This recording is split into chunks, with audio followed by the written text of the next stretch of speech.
Hey guys, Redneck Mini 14 here with a comparison of the Rock Island Armory TPAS and a real original Ithaca 37 shotgun. I just did a review of the Rock Island shotgun, and I have a review from a long time ago of the Ithaca shotgun. Now I just want to do a comparison of the two. And man, it's been a long time since I had this Ithaca out to show off. I've only taken it out shooting once, maybe twice.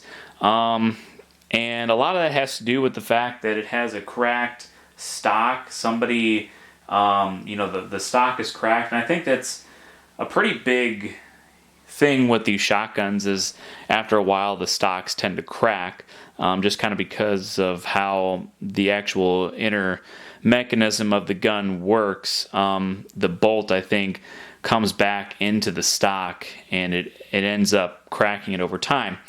So I really don't shoot it a whole lot, but it is a really nice gun. I forget, I thought I dated this gun maybe back to like 1957 or something, but it's been a long time since I've looked at that, so I'd have to look it up again.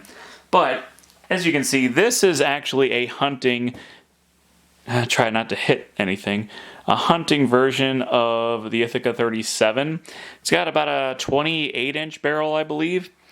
It does have a plug in the magazine tube, and I've never been able to get the actual gun to come apart. I think I really need to get some rust penetrator or something, because this cap on the end of the magazine tube is it just doesn't turn. So we'll have to look at that one of these days. But it does still have the gorgeous corncob forend. One thing that Ithaca has on their guns, at least their hunting guns, that I really like are the engravings that they put, and I don't know how well the camera's gonna pick it up, but on this side you have a hunting dog and he's chasing some quail or pheasants. I'm not too familiar with those birds and what they look like. I think they're pheasants, but there's a bird dog chasing some pheasants. And on this side we have some ducks. So just kind of a cool little feature of these old guns. And I think even the new Ithacas, that have a similar, they're like a similar model to what this is, they do have those really cool engravings. You have your pump release here, and man, this is one of the smoothest shotguns, probably the smoothest. It's hard to do it left-handed though. That is one of the smoothest pump action shotguns I have, and it's definitely 100% the smoothest to load. Just through the bottom, I put a round in there, and it's like you don't even feel it click into place. But you put your round, your shotgun shell in there, and it goes in, and it's positive in there. It's not gonna come out or anything.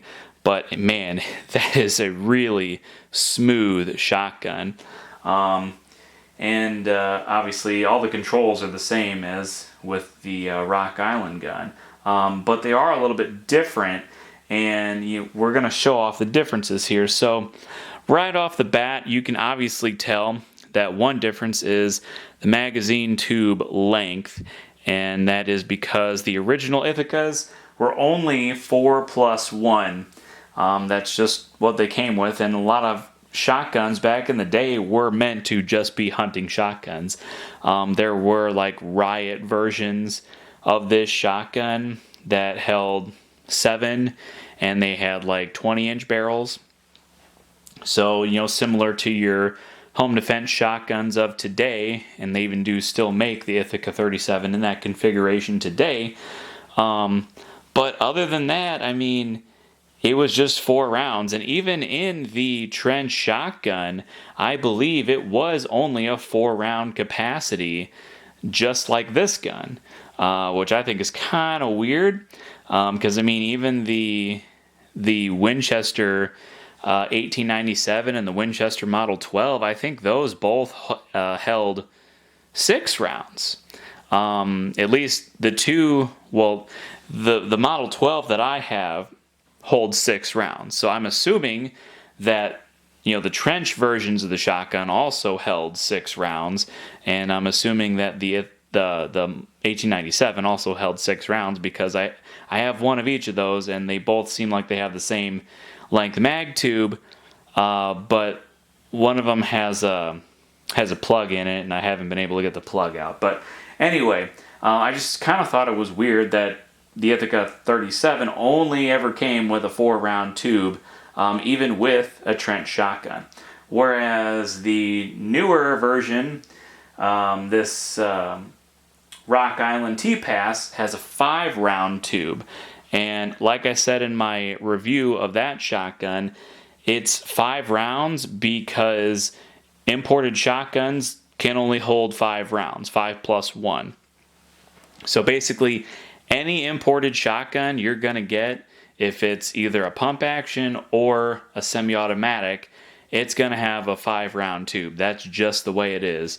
And I guess they figure, why cut it down to 4 when you can have 5, when that's the limit. So I guess that's why they do that. There have been other reproductions of the Model 37. I think Savage imported some from China. It was called like the Savage 350. It was basically an Ithaca 37 with a synthetic stock and some fancy ghost ring sights or something.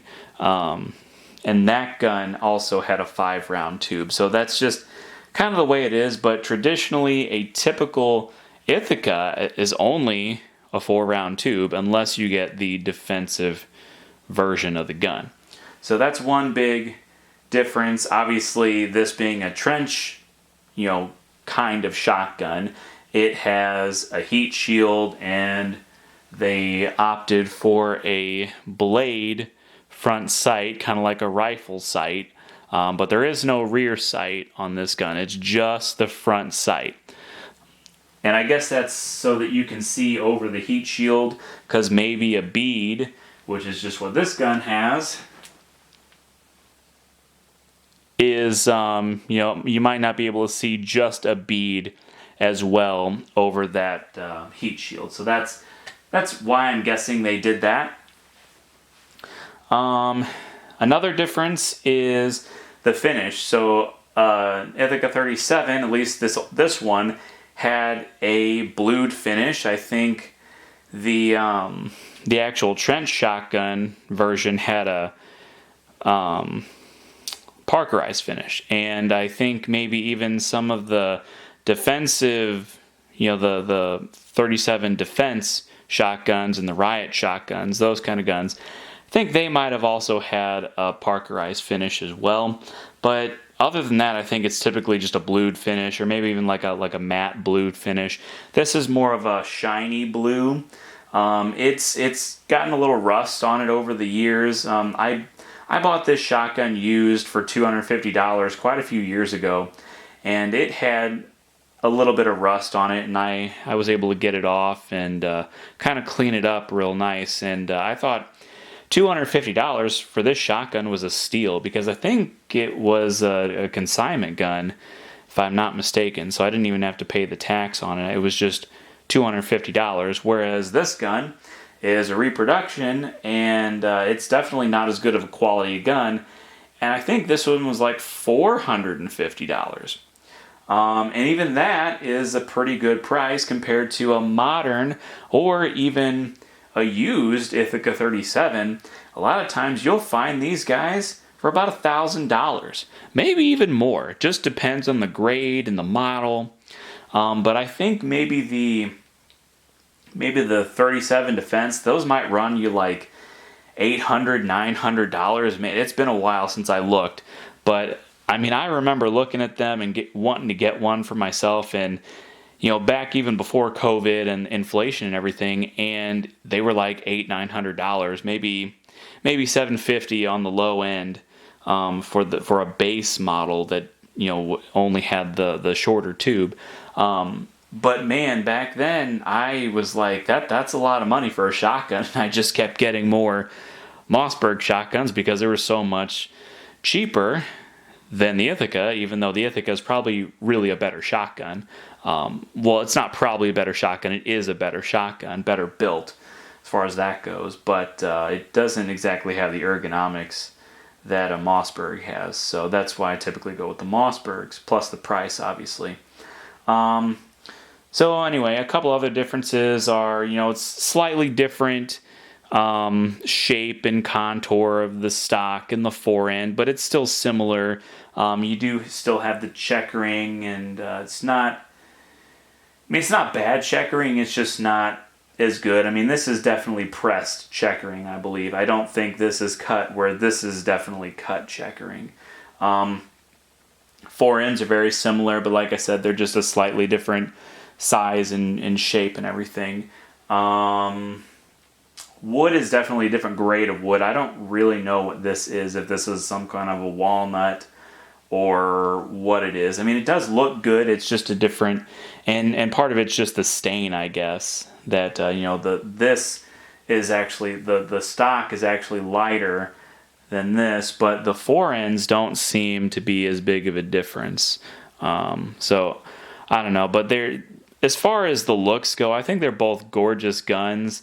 There are a few things with the Rock Island that just kind of make it look a little bit ugly, but I mean, it's not bad. I mean, like, you got the stampings and stuff, and Rock Island Armory, kind of like, I guess it's lasered on there, I don't know.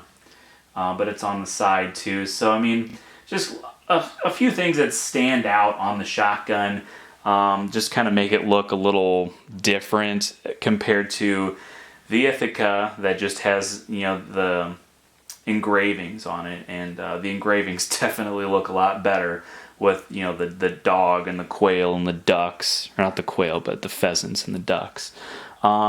This stock has a little cap. Yeah, you can see it has a little cap here on the pistol grip. Not that really matters. The Rock Island, let me move them a little bit.